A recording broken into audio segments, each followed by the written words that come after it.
I think it's about time we go see Linden Hills. This is absolutely one of my favorites. You've got lakes, you've got trails, you've got cool little coffee shops, so many great things to do, so you're in for a treat. Now, if this area looks familiar, we haven't been to this one yet, but it is part of the Grand Rounds, which we talked about in the Bryn Mawr tour. So this area is going to be very connected with all the different lakes, from Theoreworth Parkway down to Cedar Lake, Lake of the Isles, Minneapolis, and then Lake Harriet, which is where we're at right now. And Lake Harriet borders pretty much all of Linden Hills off to the east side. And if you're not familiar with Minnesota, I mean, I know there's a lot of buzz about the land of 10,000 lakes, and everybody talks about the lakes, but I think some people actually don't realize all that you can do when you're living near a lake in Minnesota. And that's going to be different things. Like with Lake Harriet, you've got the North Beach, you've got the South Beach, you've got Thomas Beach up on Minneapolis right next door. In the winter, you could, of course, do ice skating, pond hockey, stuff like that. And then in the summer, I mean, there's the sailing club, there's boat rentals, you can go kayaking, you can go paddleboarding, you've got the boat launch, take your kids fishing. I mean, there's just a million different things that you can do when you live close to the lakes. And that's why everybody loves this neighborhood. I mean, it's a very high demand area. The price point is about $740 right now for the average priced home, versus the Twin Cities Metro is about $440. So it is well above, and you're going to see exactly why. The first area we're going to start with is called Beard's Plaisance. Now, I don't know if I'm actually even pronouncing that right. Probably not. This is a great area if you are wanting to go fishing. This is where the pier is, the main fishing pier. And then this is also a great area for tennis. The main connection between Lake Harriet and eventually the Mississippi River, where Minnehaha Falls is going to be Minnehaha Parkway. And a lot of people love to be close to Minnehaha. One thing you're going to find about Linden Hills is they definitely have great architecture. This is an area that was all built out early 1900s, so it's going to be older homes, but the architecture here, it's not cookie cutter. I cannot imagine that back in the day this was like the affordable area. This was definitely a higher end part of town, and the architecture really speaks to that.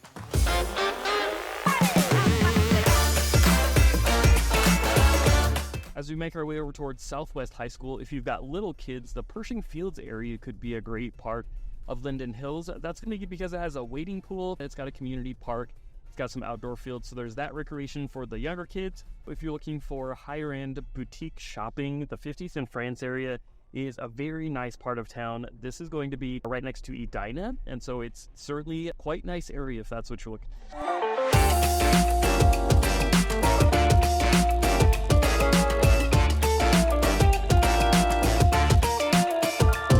If you're the type of person that's thinking you want to wake up in the morning, walk down and grab a cup of coffee or a pastry at the corner cafe, then Waveland Park area is somewhere I would recommend checking out. There's lots of little boutiques. There's a couple of different coffee shops. I know there's Turtle Bakery and some different places like that. And there is also a couple of playgrounds close by. So this is a great area for pretty much anybody. But if you're looking for that walkability, this is one of my favorite little nooks of the neighborhood.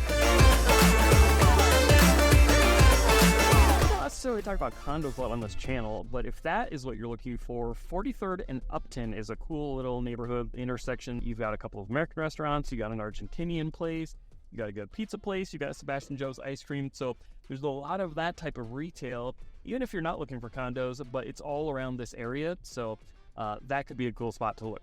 But apparently they're doing road construction here. So perfect timing, city. Don't you know we're trying to shoot a neighborhood tour? If you're open for kind of the opposite of that and you're looking for a little bit quieter homes, you maybe don't care if you're as close to a coffee shop or playground, that sort of thing, then look on the north side of Linden Hills. The north side is still going to be really close to the lakes, but you're going to have options like Minnehaha Golf Club. You're going to have the Bakken Museum. You're going to be closer to Minneapolis, and also you're closer to Excelsior. Excelsior is going to be the main strip that takes you in and out, and you're going to see additional retail shopping there, and it'll also zip you the other direction into Uptown. And that's a wrap on the Linden Hills tour. Up next is going to be the Fulton neighborhood. We're doing Nokomis, we've got Matt Groveland, and Highland Park. So make sure you subscribe, and I'll see you next time.